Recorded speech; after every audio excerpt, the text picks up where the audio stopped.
Welcome to LAE 4416. My name is Anthony Buchanan, and welcome to part 2 of the video portion of Critical Assignment 1. As you've already seen from the first video portion, my book is going to be Charlie and the Chocolate Factory. Mainly the reason why I picked this book, I was going to do Love You Forever. It's a book that I've had for a long time. I've grew up with it. It's something I hold very dear to me and my family. Unfortunately, couldn't find the book for some reason. I have to go find it. I don't know where it is. I decided, hey, let's go do Dr. Seuss then. Like I mentioned in the Captain Underpants video for Chapter 8, I want to say it was, the only book that I could find that was Dr. Seuss related at the Morningside Library was the Lorax in Spanish. So I decided, okay, maybe Holes. Holes. I've talked about Holes in the Chapter 1 discussion. I like Holes. Unfortunately, couldn't find it in the library. So, when in doubt, bust Willy Wonka out. In all honesty, it might have actually helped. Charlie and the Chocolate Factory actually works really well with this assignment. Roald Dahl, I believe that's how you pronounce her name, is a great, or his name, it could be wrong, is a great author. It's a great book. It's one of the main works I've actually really knew of Roald Dahl. I've heard of the BFG, never really been that big of a fan of it, don't honestly remember it. And I believe James and the Giant Peach was in that book by Roald Dahl. Again, not really my favorite book by Roald Dahl. I'm more of a Charlie and the Chocolate Factory fan. And it's like, the book has it all. There's great dialogue, there's rich text. It's a very fun reading book, and there's also great imagery, and artistry in the book, to help, visualize some of the events that go on in the book. Let me see here. I got notes. I typed up a couple of notes just to help me out with make sure I get everything on this video. Yes, the pictures are a little bit limited in the fact that this is supposed to be a chapter book, not so much like, a picture book you read to like a kindergartner or even a first grader. This is, third, fourth, maybe fifth grade literature. And it does have images to help with, the visualization of some of the, more harder to visualize things like, say, Oompa Loompas and stuff like that. But overall, it helps. Obviously, I mentioned a couple books already by the author Roald Dahl. This book actually has another book inside of it, and that is Charlie and the Great Glass Elevator, which is another really underrated book, I guess. I never actually had the chance to read The Great Glass Elevator. When you're dealing with Willy Wonka, most people only know of Charlie and the Chocolate Factory. It's never mentioned in the movie adaptations, both of them, be it the Gene Wilder original version known as Willy Wonka and the Chocolate Factory, or the remake Johnny Depp version known as Charlie and the Chocolate Factory. The book is never brought up, so a lot of people don't really know there's even a sequel to the book, but the book that I rented from the library actually has both of them. So hopefully, maybe after this assignment, I'll actually have a chance to sit down and read the second book, since it's actually in here. To me, the illustrations add, like I said, a lot to the story. They help, visualize some, of the different things. Help, add scope to, the details and stuff like that you see in the book. Let me see here. I forgot one section in the notes. But not yet. Okay. Also, there's a lot of character tropes and character traits in this book. Charlie is the goody-goody two-shoes of the book. He's the thou shalt not do any wrong and be the good little boy in the book, as I've pretty much come to expect from Charlie. Then you have the other characters, the naughty kids, which are probably the most entertaining kids in the book. That would be Augustus Gloop, Veruca Salt, Violet Beauregard, and Mike TV.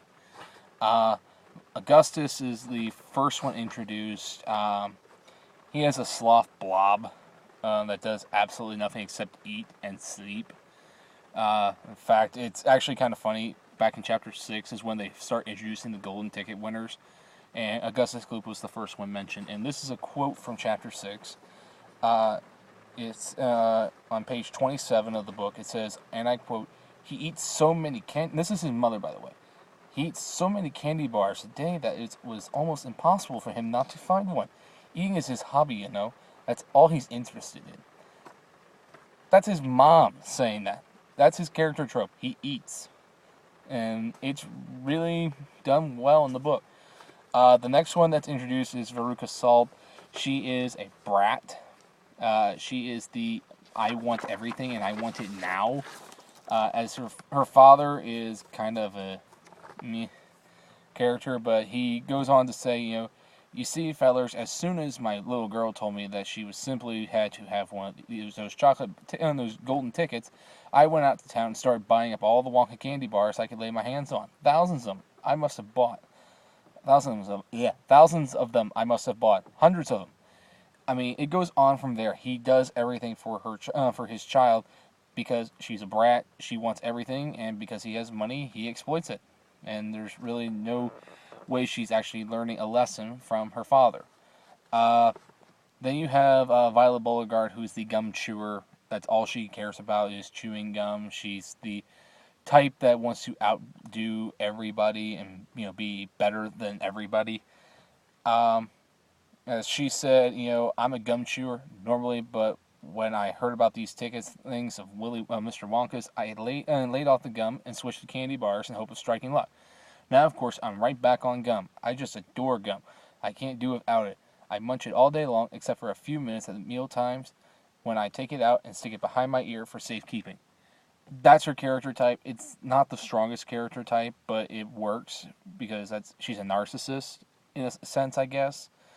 And that's all she cares about, and she's a gum chewer trying to win a chocolate factory competition. Then you have Mike TV, who's just pretty much, quiet. Shoot. Didn't realize the light was going to turn on. I'm in my car recording at the moment. Mike TV, the news crew, pretty much, while they're trying to record, is saying, like, quiet, didn't I tell you to not interrupt? Because he's so focused on TV. That's the only thing he cares about is what's on the screen. And it's like, it works because how Wonka deals with these kids is exactly what their problems are. Let me see. Again, let me look back in here. Because, I mean, he always is trying to warn the kids, and what happens to him is the end result of it. I will get into the psychological portion of it, but in the 35, what are they called? The critical thinking strategies on the strategy list, 35 dimensions of critical thought. It is S20, analyzing or evaluating actions and policies.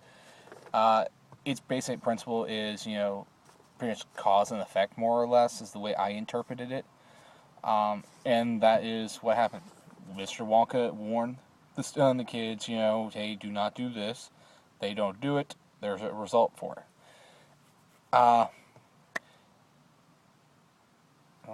Okay, there we go. My phone is only at 20% battery and it kind of froze up on the screen there. Sorry. I'm going to go ahead and reach a portion of chapter 18. This is the Wonka boat ride section of Willy Wonka and the Chocolate Factory, or Charlie and the Chocolate Factory, I should say. Really fun, energetic part of the book. It engages the reader with its exciting and it's thrilling. It also causes a lot of dramatization.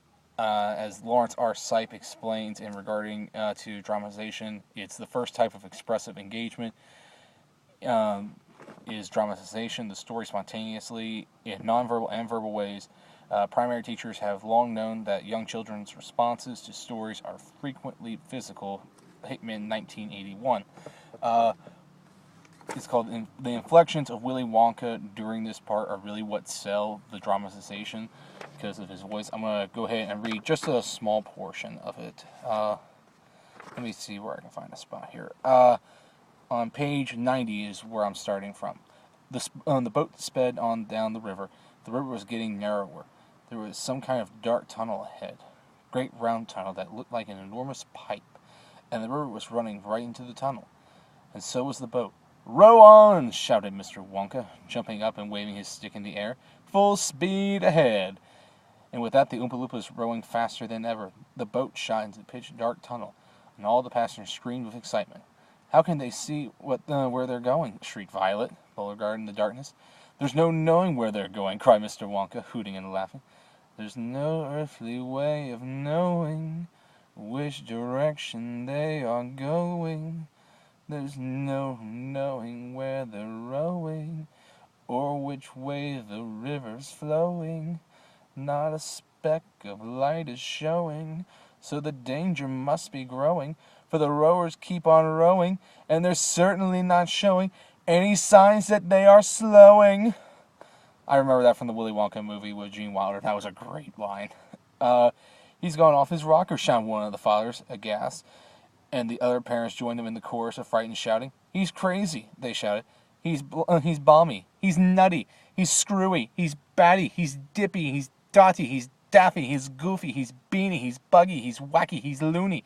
"No, he's not," said Grandpa Joe.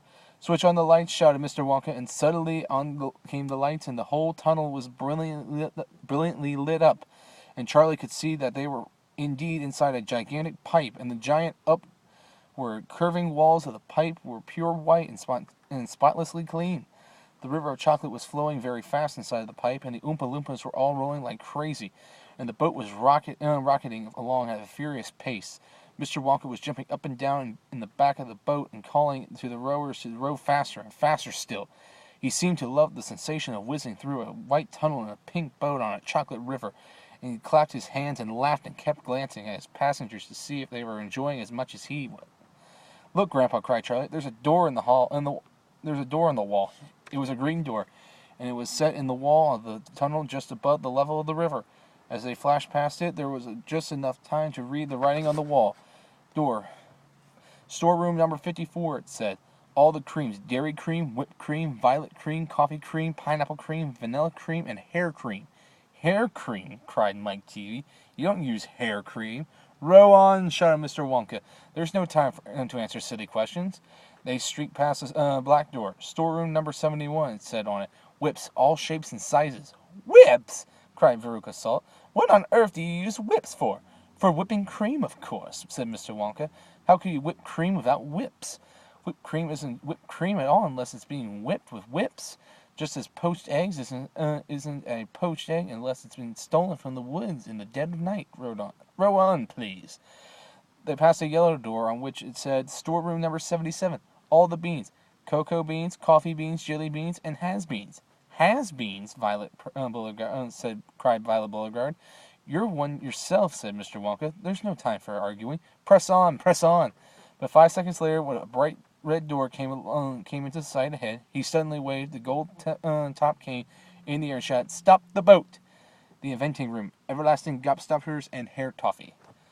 So yeah, very entertaining chapter of the book, in my opinion. It was also very entertaining in the movie. I'm not a big, as you'll know, not a very big fan of the Charlie and the Chocolate Factory. What's his name? Johnny Depp movie fan. I'm more of the Gene Wilder fan. Even though I know in the Gene Wilder movie the scene is different, it's more bizarre and it has none of that really in it. But I do enjoy that, movie a lot more than I do the Johnny Depp version. Let me see here. I'm going to go ahead and go maybe on a little bit of a tangent, I guess. And that's mainly dealing with Willy Wonka. He's weird. Let's just get it out there. He's very weird.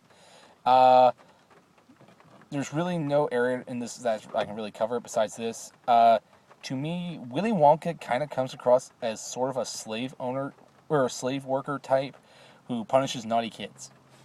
Don't believe me? He fires his entire working staff in the Wonka factories and replaces them all with non-paid Oompa Loompas to be his workers, so that way they don't die and live there, but they do not get paid. So technically, they're unpaid workers, so maybe slave laborers. Don't know. Whatever. And he uses basically the golden tickets to punish a whole bunch of kids.